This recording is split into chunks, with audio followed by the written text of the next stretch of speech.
अस्सलाम वालेकुम, this is सफ़ीर ख़ान। उम्मीद है कि सब खैरियत से होंगे। क्रिटिसिज्म और क्रिटिक्स को आगे बढ़ाते हुए आज हम सर फिलिप सिडनी पे बात करते हैं कि वो उन्होंने क्रिटिसिज्म में क्या काम किया है, क्या किरदार निभाया है। शुरू करते हैं। दोस्तों, आप लोगों ने अगर लिटरेरी क्रिटिसिज्म पढ़ी है थोड़ी बहुत, तो आप लोगों ने ज़रूर सर फिलिप सिडनी का नाम सुना होगा। On the other hand, literature के स्टूडेंट्स होने के बावजूद बहुत सारे स्टूडेंट्स सर फिलिप सिडनी को एज अ राइटर या सोनेटियर नहीं जानते, क्योंकि यहाँ पे हमारे कोर्सेज़ जो होते हैं जितने भी एशियन ममालिक है उसमें सर फिलिप सिडनी को एज अ राइटर बहुत कम पढ़ाया जाता है या फिर नहीं पढ़ाया जाता। तो उसके सोनेट्स बहुत फेमस है। He is called the man of Renaissance. उसके बहुत सारे किरदार है। वो एक सोल्जर थे।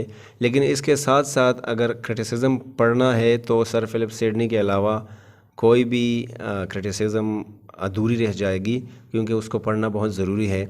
तो कहते हैं कि मिडल एजेस में जो क्रिटिसिज्म की शॉर्टेज थी उसको सर फिलिप सिडनी ने मुकम्मल की है, ख़त्म की है।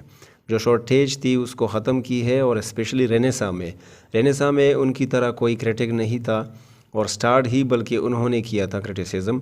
उन्होंने बहुत सारे सोनेट्स लिखे हैं, बहुत सारे और लिटरेरी पीसेस लिखे हैं, लेकिन उसका जो क्रिटिसिज्म है वो बहुत ज़्यादा फेमस है और बहुत ज़्यादा पढ़ाया जाता है, और अधूरा है क्रिटिसिज्म उसके क्रिटिसिज्म के पढ़ने के अलावा। सर फिलिप सिडनी को सबसे पहले ग्रेट इंग्लिश क्रिटिक माना जाता है या क्रिटिक पोइट माना जाता है, जो कि एक स्कॉलर भी माने जाते हैं, फ़िलासफ़र या राइटर या एक जेंटलमैन के नाम के लिए भी वो बहुत ज़्यादा फेमस है। जेंटलमैन वर्ड जो इधर लिखा है वो एक इन्वर्टेड कामाज में इसे बंद करना चाहिए, क्योंकि वो बहुत ज़्यादा फेमस है। जिस तरह मैंने पहले कहा कि he is called the man of Renaissance. Shakespeare या मार्लव या एडमंड स्पेंसर वगैरह मैन ऑफ रेनेसा नहीं है, बल्कि सर फिलिप सिडनी है। जो पूरा एज है उसमें इसको बहुत ज़्यादा इज़्ज़त दी जाती है। इसके पीछे एक कहानी है। आप लोग एक सेंटेंस अगर जानना चाहते हैं ये कहानी, तो एक सेंटेंस गूगल कर दें, thy need is more than mine. ये जुमला अगर आप सर्च कर लेंगे तो इसके पीछे जो कहानी है वो आप लोग जान जाएंगे कि उसे जेंटलमैन क्यों कहा जाता है। क्वीन एलिज़ाबेथ के साथ वो एक सोल्जर या फिर एक बड़े रैंक में काम करते थे, इसलिए उसको सर फिलिप सिडनी के नाम से जाना जाता है और लिखते हैं लोग, उसे इज़्ज़त देते हैं। उन्होंने बहुत ही एक फ़ेमस वर्क लिखा है, एन अपॉलजी फॉर पोइट्री, जो ओरिजिनली डिफेंस ऑफ पोइज़ी के नाम से मशहूर है। वो डिफेंस करता है पूरे वर्क में। ये वर्क तकरीबन 1580 1580s के दरमियान 80 के दरमियान लिखा गया था, और बाद में उसके मरने के बाद पब्लिश हुआ था 1595 में। इसको नाम पे दिया गया एन अपॉलजी फॉर पोइट्री, क्योंकि वो अपॉलजी करता है पोइट्री को कि जिस तरह हक बनता है पोइट्री लिखने का, पढ़ने का, सुनने का, उस तरह हम अदा नहीं कर रहे, तो इसलिए इसका नाम चेंज करके एन अपॉलजी फॉर पोइट्री रखा गया है। असल में इसका नाम था डिफेंस ऑफ पोइज़ी। और ये जो है ये रेनेसा लिटरेरी थियरी बनाता है ये वर्क। मतलब उससे पहले इस तरह की कोई थ्योरीज, इस तरह की कोई डिफेंस नहीं हुई थी पोइट्री की जिस तरह इसमें है। और इसको सबसे पहला influential piece of literary criticism भी इंग्लिश लिटरेचर में माना जाता है।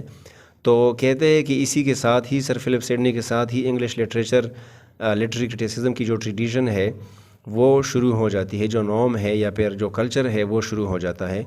उससे पहले कोई कल्चर नहीं थी, कोई ट्रेडिशन नहीं था लिटरेरी क्रिटिसिज्म का। और इस वर्क में क्रिटिसिज्म में उनकी जो क्रिटिसिज्म है जो फेमस है, उसमें उन्होंने बहुत सारे बोरो किए हैं, बहुत सारी चीज़ें कर्ज लिए हैं प्लेटो से, बहुत सारी थियरीज़ उन्होंने उधर से कॉपी किए हैं, एरिस्टोटल से, होरेस वगैरह से।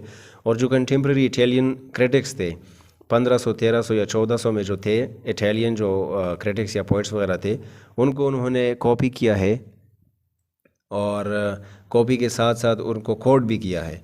और स्टार्ट में डिफेंस ऑफ पोइज़ी में उन्होंने एरिस्टोटल को कोट किया है, क्योंकि एरिस्टोटल अगर आप लोगों ने क्रिटिसिज्म पढ़ी है या मेरी वीडियो देखी है तो वो डिफेंस करता है पोइट्री की और ऊपर दर्जे पे रखता है। तो उन्होंने एरिस्टोटल को कॉपी किया है, और चलते चलते उन्होंने फिर होरेस को कॉपी किया है। होरेस पे भी मैं वीडियो बना चुका हूँ, क्योंकि होरेस कहते हैं कि poetry is to teach and delight, दोनों चीज़ें इससे अखज़ होती है, आप हासिल कर सकते हैं, आपको कुछ सीखने को भी मिलेगा और आपको खुशी भी मिलेगी। तो ये जो है ये बात सर फिलिप सिडनी ने भी की है, और होरेस को यहाँ उन्होंने कॉपी किया है। अरिस्टोटल की तरह वो पोइट्री को बहुत ज़्यादा वैल्यू देता है दूसरी चीज़ों से ज़्यादा, मतलब हिस्ट्री को नीचे रखता है, पोइट्री को उसके ऊपर, लॉ से भी ऊपर रखता है, कानून से और फ़िलासफ़ी वगैरह से भी ये पोइट्री को ऊपर रखता है। लेकिन ये अरिस्टोटल से कुछ आगे चला जाता है और कहता है कि पोइट्री دنیا میں جتنی بھی آرٹس یا سائنسز ہے اس سے زیادہ بڑی چیز ہے، اور یہ ٹروتھ کی ایک امپورٹنٹ مثال ہے۔ اگر آپ سچائی کی مثال دیتے ہیں تو پوئٹری کی مثال دینی چاہیے، کیونکہ پوئٹری میں بہت زیادہ سچائی ہوتی ہے اور یہ سچائی کو لے کے جاتی ہے۔ آگے وہ ڈیفینس میں کہتے ہیں پوئٹری کی کہ پوئٹری جو ہے وہ ایک ٹیچر ہے نیک کاموں کا یا اچھے کاموں کا۔ یہ ہمیں اچھے کام سکھاتی ہے، انسان کا ذہن جو ہے وہ موڑ دیتی ہے، موو کرتی ہے، حرکت یا اس کے اسپرٹ کو، اس کے سول کو، دونوں کو وہ کچھ پڑھاتی ہے، اور ڈیزائرز کے بارے میں اسے چیزیں سکھاتی ہے کہ یہ چیز اس طرح ہے، یہ خواہشات ہے، یہ فیلنگز ہے، اور یہ کوئی اور چیز ہے۔ تو یہ دونوں کو ہمارے ذہن کو، روح کو، اسپرٹ کو سکھا دیتی ہے۔ اور پوئٹ کے بارے میں اس کا کہنا ہے کہ پوئٹ جو ہوتا ہے، شاعر، وہ سب سے زیادہ نیک کام بتانے والا انسان ہوتا ہے۔ جو بھی چیزیں ہم سیکھتے ہیں یا سب سے زیادہ ثواب کا کام اگر ہم سیکھ سکتے ہیں تو وہ کوئی پوئٹ یا شاعر سے ہی سیکھ سکتے ہیں۔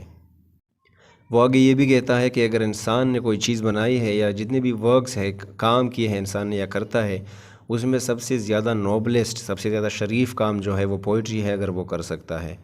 اور وہ اپنے کرٹیسزم میں ڈیفینس آف پوئزی یا اپولوجی فار پوئٹری میں پلیز وغیرہ کو بھی چھیڑتا ہے، ٹچ دیتا ہے، اسے بھی کرٹیسائز یا اس کے بارے میں بھی باتیں کرتا ہے۔ ٹریجو کامیڈی وغیرہ کے بارے میں ایرسٹوٹل کی جو کنسیپٹ تھی اس کو تھوڑا چینج کر لیتا ہے اپنے کرٹیسزم میں، کیونکہ یہ تو ڈیفینس آف پوئزی ہے، لیکن اگر آپ ایک لٹری کرٹک ہے، ایک لٹری پرسن ہے، تو ظاہر سی بات ہے آپ پروز میں بھی تھوڑے بہت ماہر ہوں گے، پوئٹری میں بھی اور ڈرامہ میں بھی۔ تو اس لیے اس سر فلپ سڈنی نے کامیڈی کو یا پلے کو بھی تھوڑا بہت چھیڑا ہے، اور بہت سارے رائٹرز نے ان کو فالو کیا ہے، پوئٹری میں یا اس کی کرٹیسزم کو مد نظر رکھتے ہوئے چیزیں لکھی ہے۔ اور اسپیشلی 1789 1798 میں 1798 میں جو رومانٹک پیریڈ سٹارٹ ہو جاتا ہے 1800 کے بعد، بیسیکلی انہوں نے رومانٹکس نے اسے بہت فالو کیا تھا ہر لحاظ سے۔ اور ایک اور پوائنٹ یہ ہے کہ سر فلپ سڈنی کو دا مین آف رینیسا بھی کہا جاتا ہے، آپ لوگ اسے بھی سرچ کر سکتے ہیں۔ سو امید ہے کہ سر فلپ سڈنی کے بارے میں، اس کے کرٹیسزم اور جو بک انہوں نے لکھی ہے، تھوڑی بہت سمجھ اس کی آ گئی ہوگی۔ اگلی ویڈیو تک اپنا بہت سارا خیال رکھیں۔ Thank you very much.